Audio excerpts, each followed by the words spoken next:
Journey to King's Cross, a Harry Potter book podcast. We are currently doing Chapter 10, The Rogue Bludger, and we have a rather fun piece of artwork with poor Harry in the hospital wing bed. The backboard looks a little lopsided, but I feel like I'd be a little bit more concerned about my boneless hand more than anything else, I suppose. It's very jiggly. It's not lopsided. The Jiggly. picture is... It's a perspective drawing, and there's a crescent moon on one, the one that's closer to you, and then a star on the other one, so it looks lopsided, but it's a perspective drawing. Because you're at an angle from Harry. Yeah, but why does Harry look like I'm facing him straight forward, but the freaking thing he's sitting on isn't? No one said it was a good perspective drawing. Well, I'm criticizing here and everything, alright? It's part of the process. Anyway, we get the start of... There's a process? I would imagine there's some semblance of a process to all this.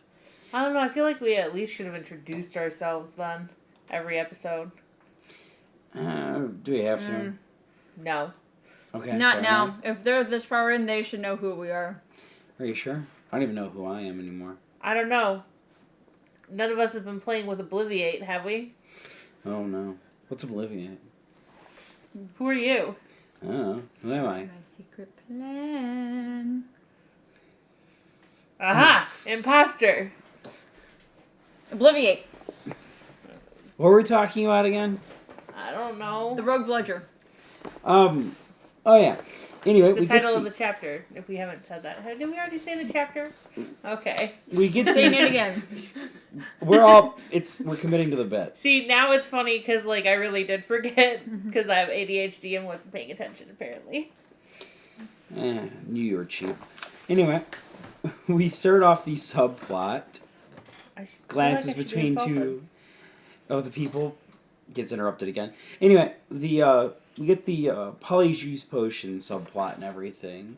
And we start off in the Lockhart School of Theater. Acting. Yeah, that works too. Theater. Obviously. I feel so bad for Harry. Come on, Harry. Do a nice proper moan. Oh, wait, wrong moan. I'm going home. This is PG. No, it's 13. not. This is not PG-13. This is No, for we've adults. said too many. We've said the fuck word too many times. It's rated R. Actually, we might have. Well, said technically, it too if many you times don't for a say rated R movie, if too. you don't say fuck again, oh shit, damn it, best. Fuck. How many times are you allowed for a rated R movie? Because I think South Park did Actually, it you might about be able to say 43. No, you might be unlimited on a rated R movie. okay, but we're counting it per episode. Fair enough. Moving on. Anyway, Harry Fuck. getting to play a bunch of different characters and all of these ridiculous renditions. You know what? Say what you want about Lockhart. He's got enough sense that after the first time of bringing a live creature into the classroom, he just said, "Yeah, I'm not doing that again." Look, I mean, man, he may be an idiot, but he's not overplayed stupid. his hand. He may be an idiot, but he's not stupid. My question is, how did he catch them all in the first place? It wouldn't surprise me if one of the teachers decided to help him out, just to. It would to me. Or he ordered No, them. what more likely is he either ordered them or he Obliviated tricked somebody else. someone into catching them all. Or, maybe he could do the spell. That's why he took him into the class to do it. But then his spell didn't work because maybe he has performance anxiety. I think you're giving this man way too much credit, but it's always possible. Look, man. I'm just throwing out theories. I didn't say it was likely or probable or that I actually thought it was a good theory. I'm just saying. Yeah, that checks out. I like the Obliviate theory the best. To be fair, I do think Lupin actually had certain creatures actually delivered to his class over the course of the year. To be fair, Hagrid could have helped with those. I don't see Hagrid helping Lupin helping Lockhart. Oh, no, not Lockhart. I was talking about Lupin. Yeah, no, he's definitely Okay, not I thought you were helping. talking about Lockhart, so you got specified, girlfriend. He just mentioned Lupin having things delivered. So I said he might have had Hagrid's help. It's possible. Depends on where things are But I'll supposed try to specify. You know what? I feel it would be very important to look up at our Hogwarts required reading. Anybody got the book Fantastic Beasts and Where to Find Them? I'm sure they could actually tell us where we can find a Grindylow. Fresh out. I have a copy of it at home. Well, if that little good it does us here. She beat me to it. Anyway, there's Grindylows located in the Hogwarts Lake, as mentioned in Book 4, because Harry's attacked by Grindylows. Yes. Why do you think I put on the accent? Fleur, you see me from the Grindylows. Oh, I missed that apparently. Wow.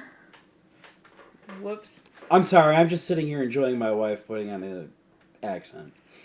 Too bad she doesn't have a costume to go with it. I have the internet. That's easily remedied. We're not discussing that on the podcast. Moving on. No, this is very... Moving on. So you know what I like Yes, about dear. cake? My wife's got a delicious. nice cake. So you know what I like about caramel? My wife likes caramel.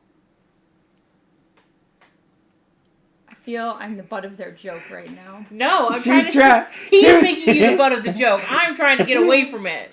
So, Harry Potter. Anywho, you guys already derailed this. I figured it was my turn to have some fun at everybody's expenses. I'm going Anyway, I have to admit though, some of the chapter names that the book names that Lockhart come up with is actually pretty. Yeah, what is the ghoul one? I think Hermione ghouls? mentions it. It's at the very first page. Gadding with ghouls. Gadding? Gadding. What the hell is gadding? I think it's like gossiping. Oh, that would be an interesting title. Gadding with ghouls. Gossiping with... yeah, that actually kind of We have works. phones. We can look up the definition. I'm doing I like the Wagga Wagga werewolf. That's such a mouthful. Like, It's they're all awful. No. perfectly alliterated and stuff as well. gadding, going around from one place to another. Oh. In the pursuit of pleasure or entertainment. In a That quote, all- help out around the house and not be gadding about the countryside. I'd rather be gadding about the countryside, to be honest. But I have to work for a living, unfortunate. Anyway, I do like some of the names. And to be honest, Ron is on point. He's always got some sort of smart freaking remark. That's because he's a brainless kid. But who cares? We got what we need. He's not a brain... Hermione is living in a bloody dream world, I swear. But I guess we can't all be batting 100 constantly. I'm still trying to figure out how in the world a tea strainer was ever used in dealing with a ghoul. Your guess is as good as mine. I don't know. I was caught on the fact that he had a spell to apparently cure werewolfism. Because he said the town was never plagued by monthly werewolf visits again, and then I 100% believe he either made it up, but if we find out at the end of the story how he made his books, why wasn't this at least mentioned in book 3? I'm honestly I mean, almost murder. everything he claims in his books, it seems was done by another wizard. Right. So There has to be something about that spell that makes it near impossible to do. Or it is so inhumanly dangerous that you risk getting bitten and turned into a werewolf yourself. And that might explain why people don't honestly use the spell. okay, but Lupin. What about him? He's broke as a joke. He's got no friends. And as far as we're aware, no freaking extended family whatsoever. What's he supposed to do? Cast the spell on himself when he's a werewolf? His best friend's a freaking dog. It's possible. Hey, you leave Padfoot out of this. He's a good boy. He could cast the spell. He's a dog. He has absolutely no connection whatsoever to the wanted wizard named Sirius Black, I swear. I'm gonna murder him. It's very possible that because I decided to browse some Reddits. All right. Some What's the of consensus? the theory is that it's mostly a temporary So it only stops that transformation. The homorphous charm that's mentioned is temporary. It's also very possible that it wasn't a true werewolf and somebody just transfigured into a werewolf. Or into a wolf. Took the Unclear. Polyjuice potion of a wolf hair. Whoops. Or somebody just transfigured somebody else into a wolf. Okay. Because we don't know if it's a true werewolf or not. Yeah, we never did take Snape's class about being able to figure out the difference between an animagus and a werewolf. No, but Hermione did, I think. Yeah, well, Hermione takes every class. She just tricked me. But, yeah. But yeah, there are multiple options. Or it could be that they lied. Even the person whom he got the story from, he could have lied as well. Lockhart got a story from a Lockhart. That'd be fucking hilarious. Ow. Your claws are sharp. I have to admit, though, I do feel like Ron is on top point at everything. He'll sign anything if it sits still on I know. That was hilarious. Going back We'll over get you another one. yeah. I have to admit, getting to go through the series again and actually get to listen and focus on each individual chapter, I really understand why back in the day before the movies took over and everything, Ron was the favorite character. Because, boy, does this guy got an answer for everything. He's a smartass, and I'm here for it. Me too. We also get an introduction to the librarian. Oh, yeah. Like a more formal introduction. I like how she looks at the note to see if it's fake when, like, magic. Yes. But, like, why use magic when you can just look at things? Yeah, Madam Prince the librarian. I don't think she gets referenced very often throughout the rest of the Pins. series. Pins. I think... Not Prince, because Prince would... But, I think, you know what? I think it's, like the glasses, Pince Nose glasses. I think that's what her name comes from. Oh. I was just wondering, like, where did her name come from? And it hit me. Oh. She looked like an underfed vulture. Jeez. You know, Rowling really knows how to make interesting descriptions of people. I'm really curious as to what this woman looks like, just because I want to know how a human being looks like an underfed vulture. Oh, man, this woman. I swear. Stop harassing me. I'm not doing anything. Not you, your cat. You're gonna have to be more specific. They all do that. Stop getting your claws stuck in me. I guess she couldn't find Cameron, so she decided to use you as a tree. Your turn. We'll see how long that lasts. Out. Out. All right. Cool. All right. Fine. Whatever. What are we doing here? Hold on. Out. Claws. We're passing a cat around, and the cat does not like it. That's all right. My I'm not apologies. particularly fond of the idea either. It's still not the worst time that's happened.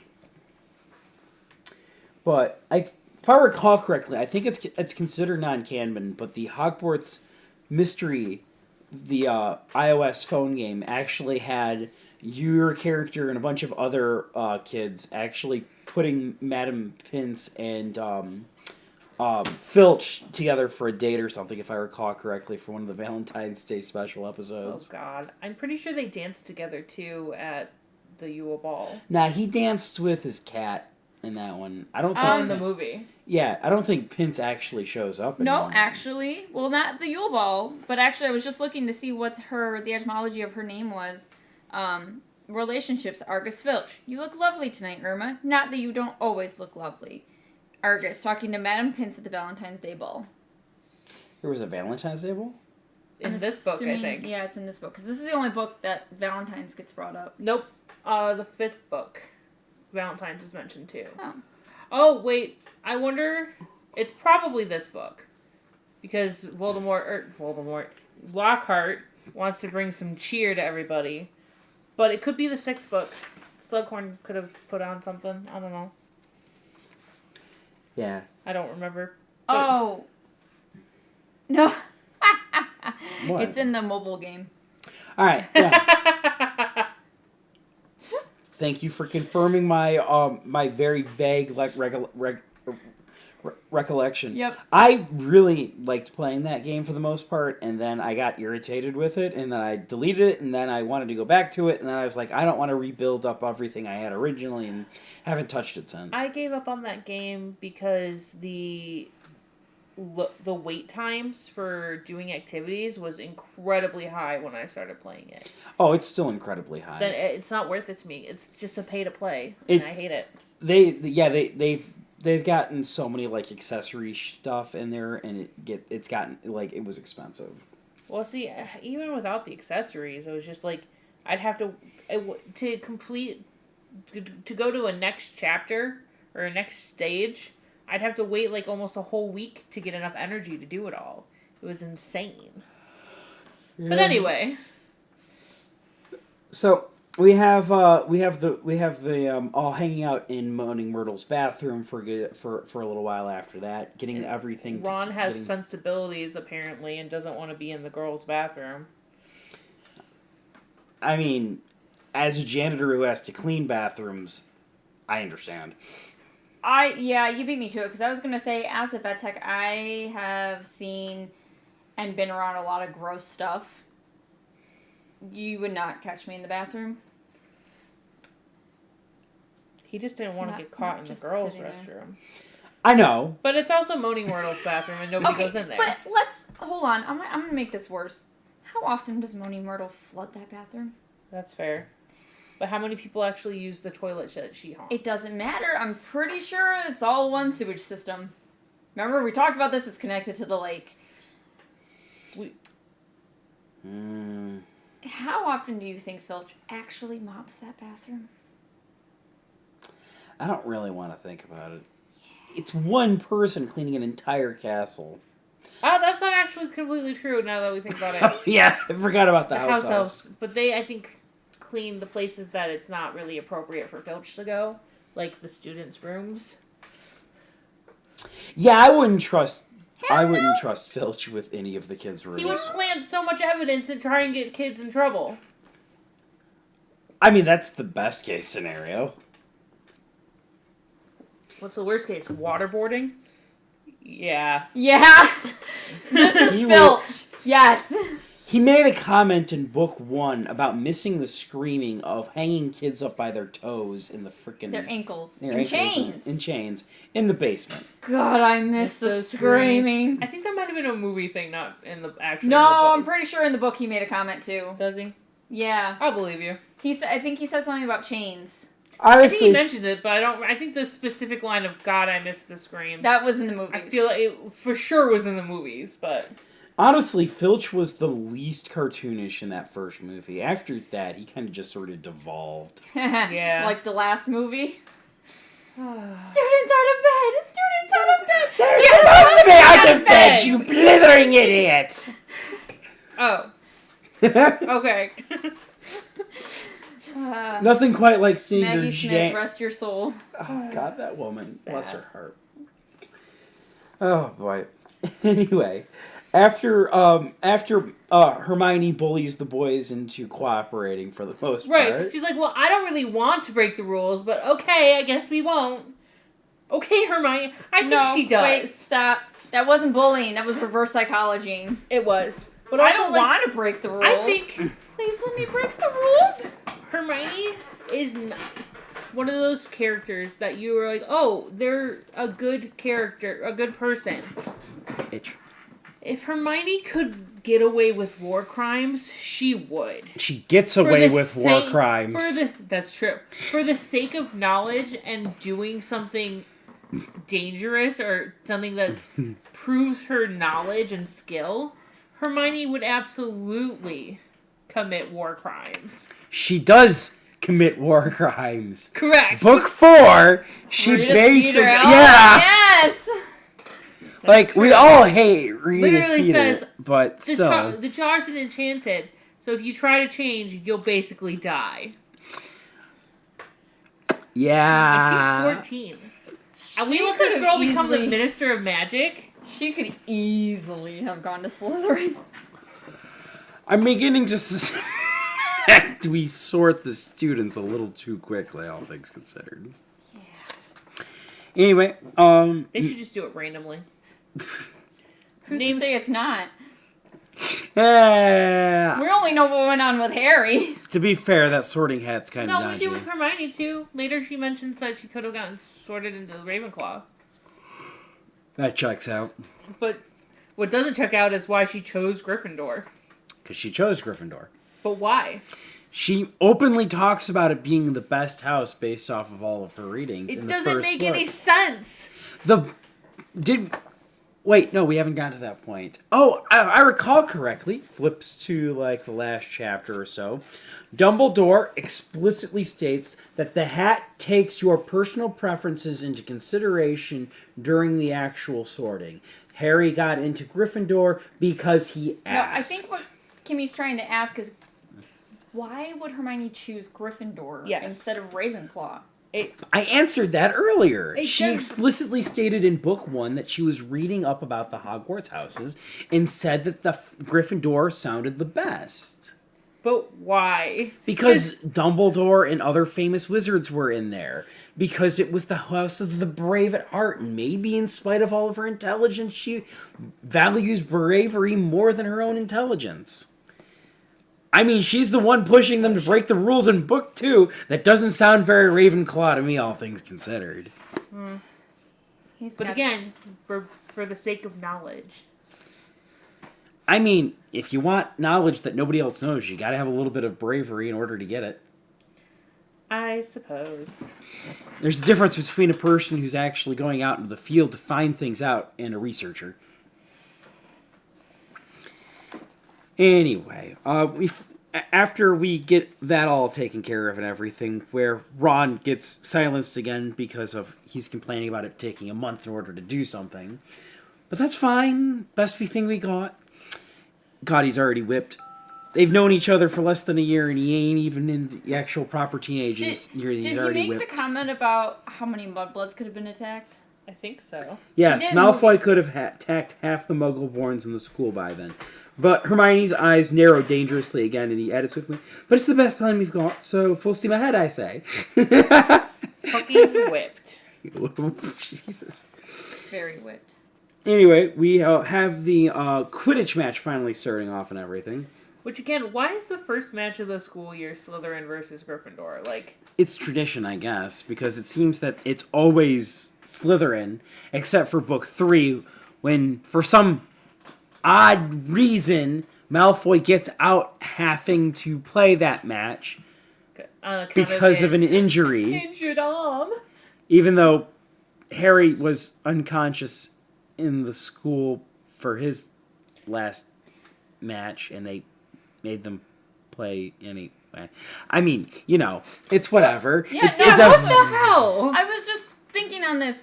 I was waiting for us to get a little farther before I mentioned it, but like, Harry is like, just leave the bludger to me, and Fred and George are like, but it's gonna kill you. And he's like, we forfeit. We don't win the tournament. Why? I just realized I'm streaming. Well, guys, if you're watching live, hello. Don't worry, nobody ever really watches me on streaming, so I'm not too worried Aw, about it. That's sad. Eh. Well, if you're watching right now, I don't know where our count is. Please drop a hello. This has happened on a couple of occasions. It'll just take a little bit of like saving and stuff. It's fine. Anyway, I interrupted you. I'm sorry. I just realized that. Number one, why is malfunctioning Quidditch equipment not a concern with Madame Hooch? I really don't understand why the match wasn't at least given some sort of, like, timeout so that way she could frickin' fix the bludger from trying to... Right. Why don't you call a timeout and then call the ref? Be like, yo, ref, this one's being... So maybe it's Can just... we get a replacement bludger in here or You something? can't tell me those are the only 2 bludgers she's got. Maybe it's possible. Maybe they didn't think it was too unusual because maybe bludgers get a mind of their own sometimes and target That's exactly why you would want to have multiple sets so you can put that That's true. free Because it's thinking really bludger not in fair. time out. Free thinking. Every once in a while, That they sounds become like what the sentient. twins are. A couple of free-thinking bludgers. Don't worry, it's only like 1 in 9,000 bludgers that become sentient and aware. Wood calls the Weasley twins a pair of human bludgers. It fits. It fits! But You know, But yes, they use why- their brains way more than people give credit for. Come on. Quidditch matches feel like if it's unfair for Harry, it's allowed to continue. If it legitimately makes no sense for If it impacts anyone else, it's treated like an actual sport. Because I'm thoroughly convinced. Because fuck you, Harry. Between this and next year when the Dementors show up during a freaking Quidditch match and everything, I can't help but wonder why the teachers didn't call for a rematch at a later day. And you can't tell me the kids wouldn't be okay with that because they freaking love Quidditch. The entire school shows up for Quidditch all the damn time. Another game of Quidditch this year? Sign me the heck out. Oh no! I got a free day! And an extra day of Quidditch! Oh no! Obviously, Harry's just not prepared for the rigors of Quidditch and not prepared to fight off Dementor attacks in the middle of a match like every other player can. Harry Potter doesn't get special treatment just because he's Harry Potter, guys. He needs to be prepared mentally and physically like everybody else. Listen, I'm 32 and I am not mentally or physically prepared for this bullshit. But it does make a good point for the later books, like, we can talk about it again later, that, like, why does Draco get special, why did they postpone Snape? Nobody wants to argue with Snape. And nobody wants to argue with Lucius. But, like, why wouldn't anybody want to... You would think after... McGonagall should have been, like... how many years of dealing with this man's crap that eventually you would just put your foot down and be like, you know what, no, I'm done. I'm done babying this 30-year-old man with a grudge against a 12-year-old. I'm just done. It's not even a grudge against a 12-year-old to start with. It's a grudge against a 12-year-old's parents. For something that was done when you were this child's age. Also, it's insane. The parents that are dead. Dead parents. Like, that's petty. That's real bad. But anyway. Moving on. Fred and George are really, really nice people. They're good buds. They are more concerned about Harry's well-being than seemingly every single other person in the chapter, more or less. They're Wood like... hesitates. Wood does hesitate. You can see the wheels turning in his head going, play Quidditch? Protect Harry. Like there was a choice Quidditch in that man's head. Or Harry. Quidditch or Quidditch? Harry's safety or winning the match? Well, winning the match, obviously. Look, man, he literally says that when Harry does catch he's like, it's your best catch yet. Sir! I do kind of feel a little bit of sympathy for poor Malfoy, who's sitting up there laughing at Harry, all the while the damn freaking snitch is hanging around his head like a bloody cartoon. I don't feel sorry for him. Look, man, if you're gonna be stupid and not pay attention, that's like looking the wrong way when somebody makes a fucking goal. Like, sir, pay attention to where the ball is. Oh, man. I'm kind of surprised Malfoy got to keep his position on the Quidditch team, considering that screw up.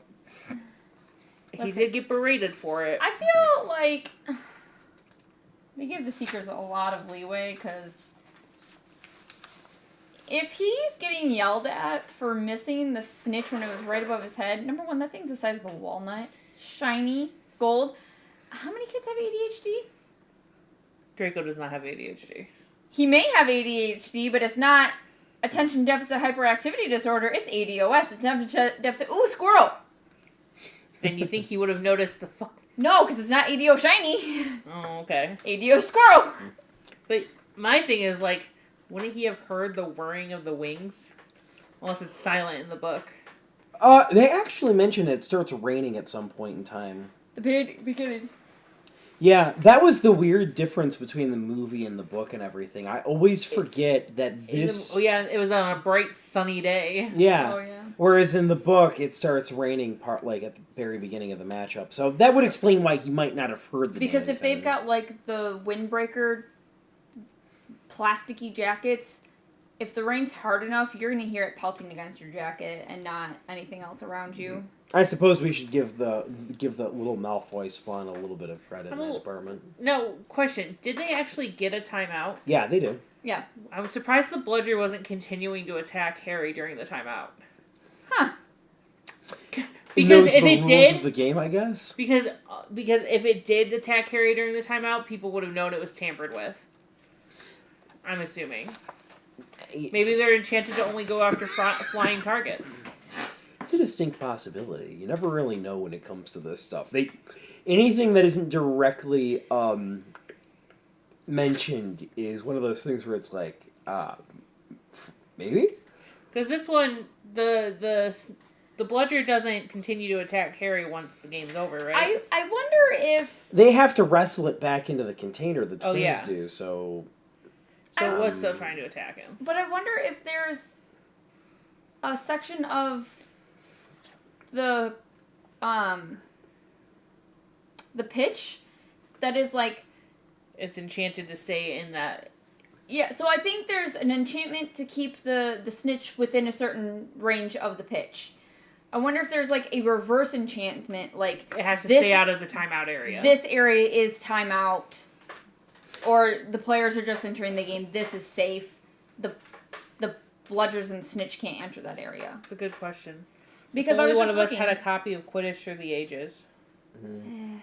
Which I don't. I don't have that. Nope. All we've got is Tales of Beetle the Bard. Oh, I've got Tales. I've got Tales and then Fantastic Beasts.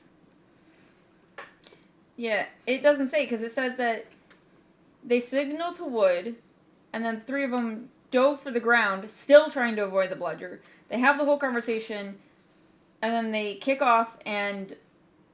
Where is it? Kicked hard into the air, heard the telltale whoosh of the bludger behind him. So it was almost like it was like hovering, like waiting for him to get out of bounds. Fair enough. I like that theory. We're gonna stick with it. It's the only thing I can think of. Also, damn, elf magic being more powerful than fucking wizard enchantments. The elves could have risen up anytime they wanted. Yeah. If they didn't have masters, I guess.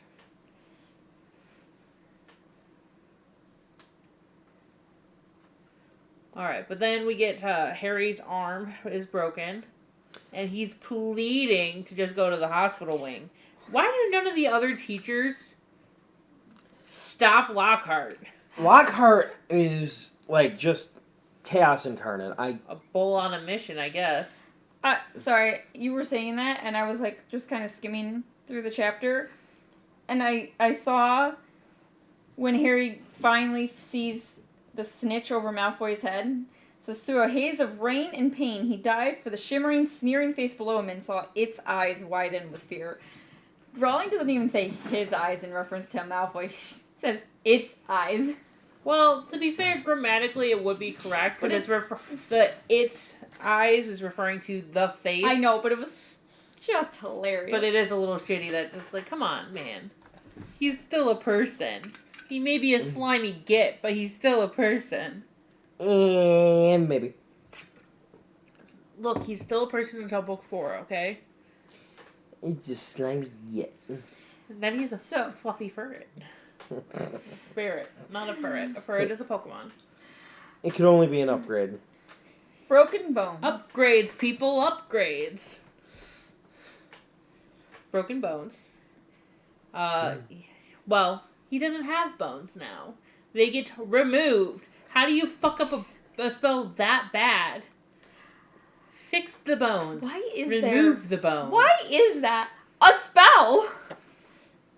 Honestly, sometimes it amazes me a little bit with how badly these spells go wrong. Considering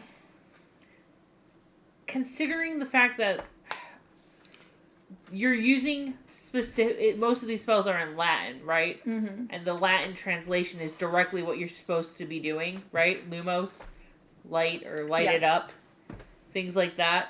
So whatever spell Lockhart was supposed to be using, unless he mispronounced the words or didn't know all the words, theoretically, like, it should work at least a little bit.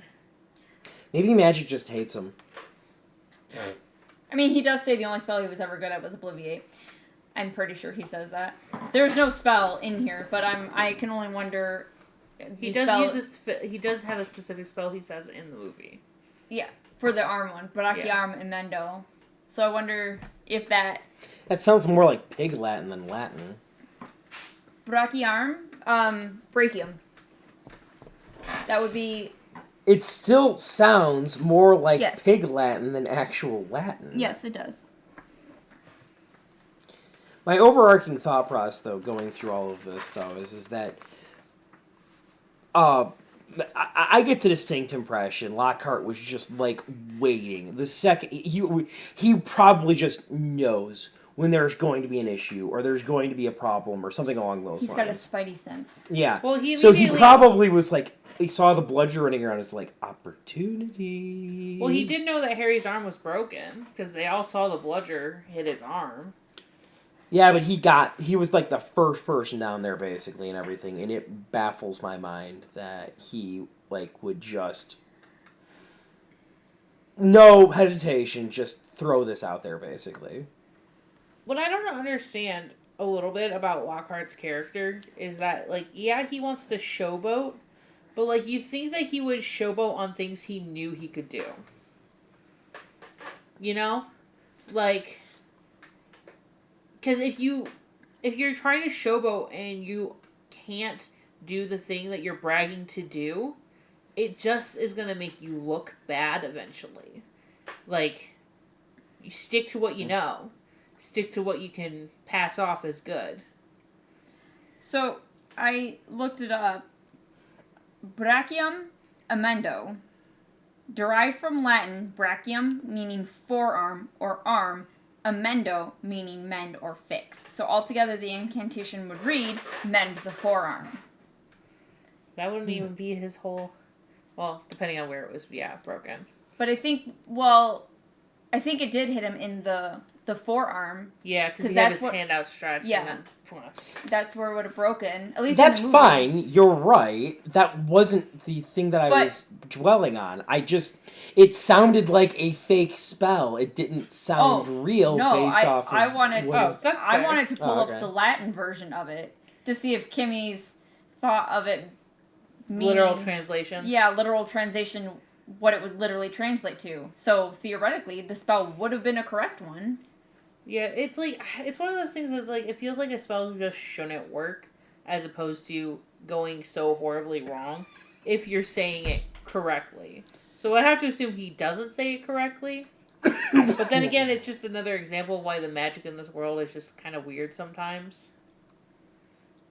I honestly don't have an explanation for why the spell wouldn't work, since it's relatively straightforward and exactly what you want the magic to blast to do. Well, I can understand it not working if you didn't have this proper power behind it.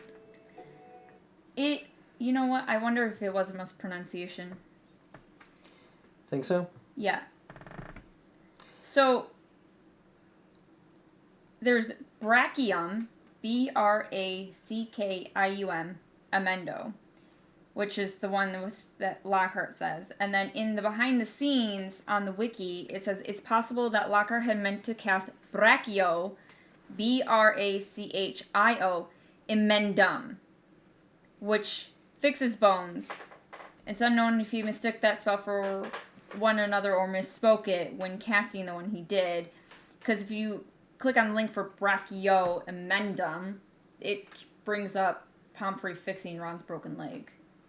Oh. That does seem more likely then. Presumably. Like, it's not, like, stated that that's the spell she used, but they're like, this is most likely the spell she would have used. To be fair, though, I think the reason why I'm was like, man, it just doesn't make any sense. Obviously, yes, it's for the book. It's supposed to be funny that he has a jello arm now. I mean, fair. I remember Which looks crazy good in the movie. Yeah.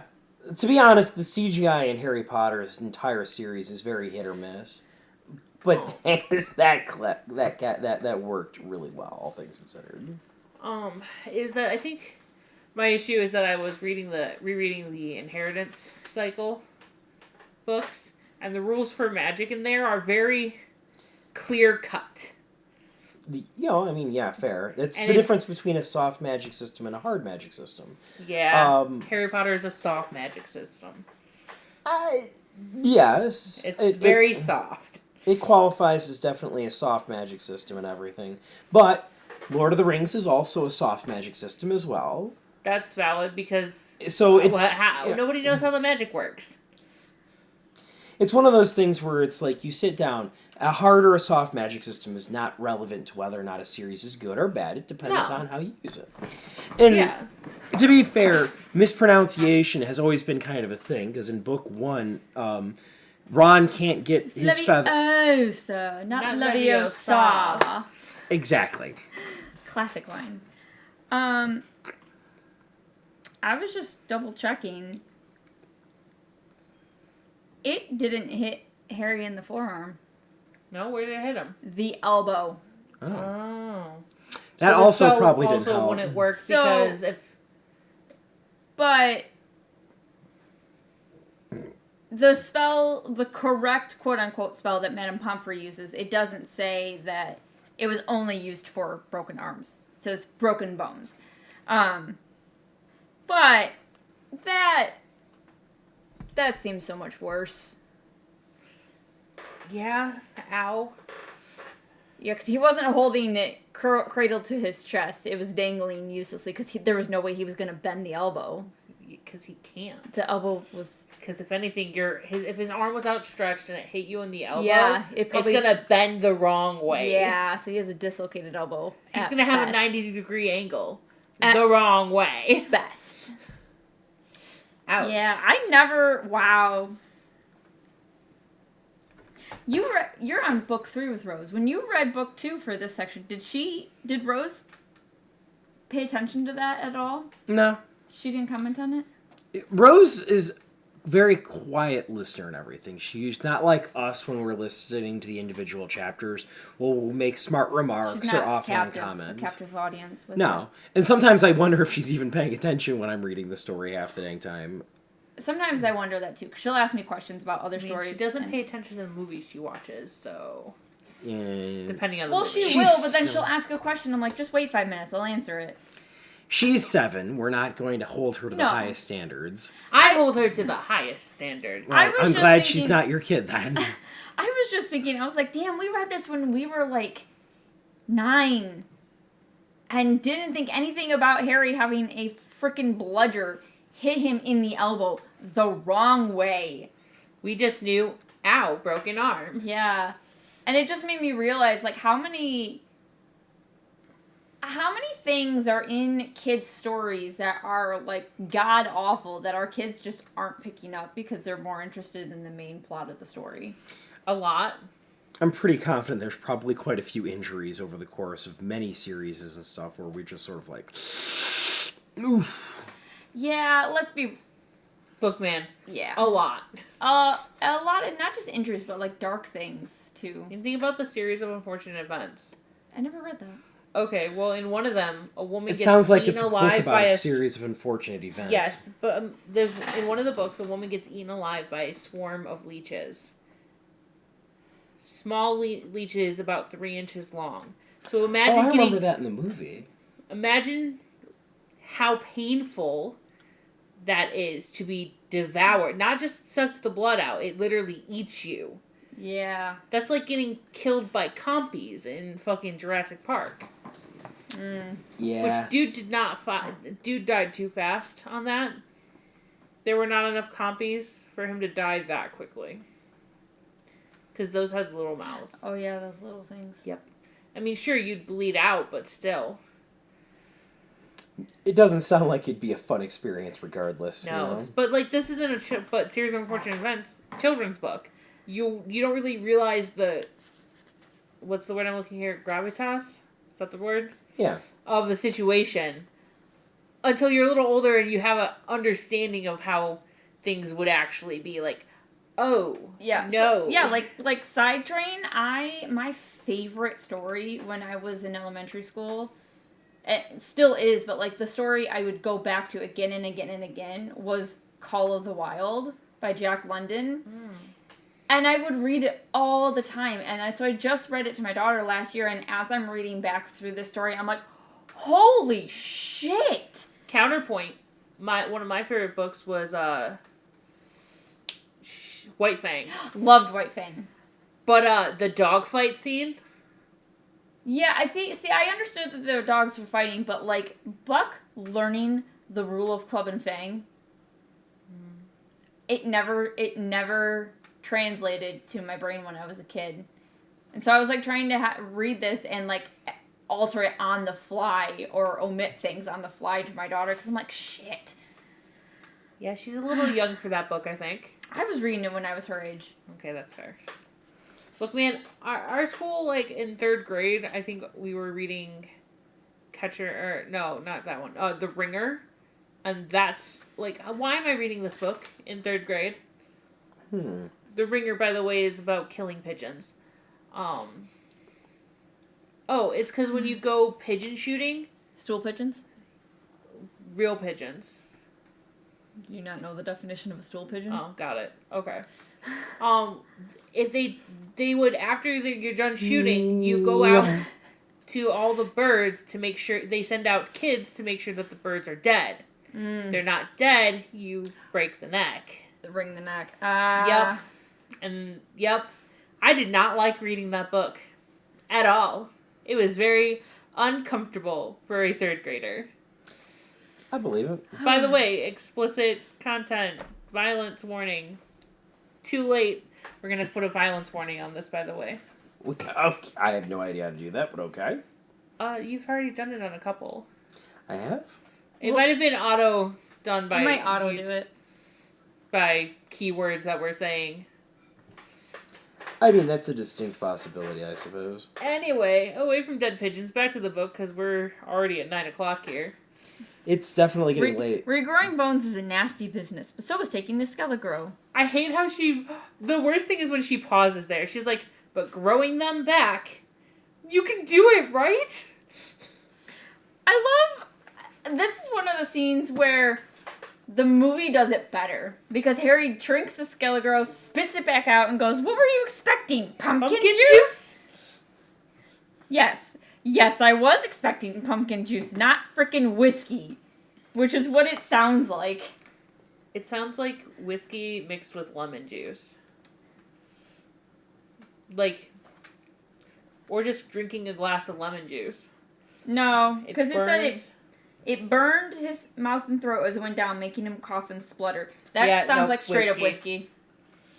It's a whiskey business, Harry, being a wizard.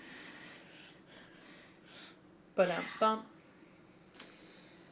This book really is getting into like the dark side of Hermione because she says, I want to know how he fixed that bludger, said Hermione darkly. Like, if he doesn't tell her, she's going to kick his ass. I mean, makes sense to me, I think, personally speaking. But we should probably get to the return of Dobby. I get death threats all the time. Fucking hell. We house elves were treated like vermin. Of course, Dobby still is. I feel super bad for this poor guy. But I'm gonna be honest, when I read this book, I did not feel all that bad for Dobby. I thought he was a menace, and... I mean, he is. The first part when he meets Harry at his home, I feel like I was like, aw, poor Dobby. And then you find out, yeah, but when you didn't get through the gate, when Dobby closed the gate, and then Dobby sent the bludger after you, and I'm like, Dobby, you're a little fucker. Pretty much, that's exactly how I felt when I read it the first time. I was like, oh, you little shit. Like, what the fuck? Even though I did not know those words back then.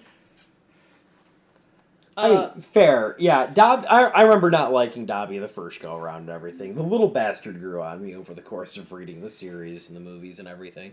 And that was a very, very touching scene in the final book. Yeah. No spoilers. It was touching. I will say that, like, the fandom's obsession over Dobby is a little much. He's not in the books that often. Well, more than in the movies, but, like... Look, man, I was much more heartbroken when they killed Hedwig. Spoiler. So unnecessary. That bird went through so much. I mean, fair. Harry's got some impressive night vision. Because when Dobby leaves, it says... He slumped back into bed, his eyes on the dark doorway to the hospital wing. And then he sees... Dumbledore and McGonagall carrying, who was it? Colin? Yeah, Colin's carrying the first grapes. human victim. I'm still confused why the kid was out at late at night yeah. with grapes of all things. To give them to Harry. They think.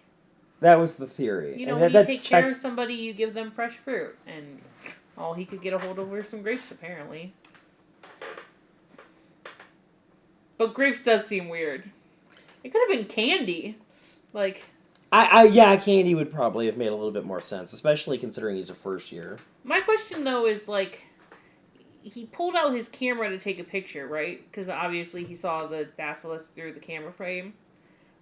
Where did he put the grapes? He probably heard something coming, freaked out, grabbed his camera, and dropped what he was carrying. That's probably fair. You know what I mean? Like, but to be perfectly honest, though, like this whole the whole extra part with Dobby and everything is basically just him being difficultly unhelpful with how much information they brought about, and I think. I think I've pretty much run out of things to really say, to be perfectly honest, for this part of the series. I mean, that Me too. them finding Colin was the end of the chapter. Yeah, I mean, more or less. But we do have the whole conversation with Dobby about nothing. I mean, to be perfectly honest, you feel a little bit of sympathy for him and everything, but I could understand why Harry would be pissed, considering all of these irritating things happening to him, making his life harder than it needs to be. Look, man, he got detention his first day back at school because of Dobby. Well, I mean, it was his own fault, but also it was Dobby's fault. Mostly Ron's fault. Mostly Ron's fault, but it was Dobby's fault. Listen, Dobby is very lucky Harry is a forgiving 12-year-old child, and also 12, because I feel like if Dobby pulled this shit on an adult, we'd be like, oh, you tried to kill me with a bludger. Yeah, I'm done. It's a good thing that Harry's not Ron. Ron would have immediately been violent. Like, fuck no. He's very volatile. Yes, he is. I mean, you live in a house with God knows how many brothers and stuff, and you tell me how quick you are to violence. You're Yeah. right. We I know do that's want to why- murder my brothers sometimes. we know that's why Ginny is to be feared. She grew up with boys. I mean, you have a brother, Brandy. How many times did you want to throttle him? A lot. But you know what? He's afraid of me now. Not enough. Which in is my funny personal because you're opinion. smaller than him. He's afraid of me now.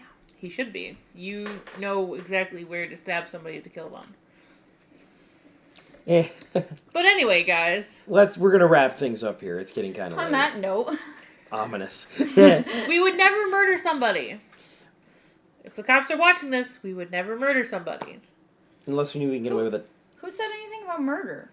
Dobby only meant to maim or seriously The injure.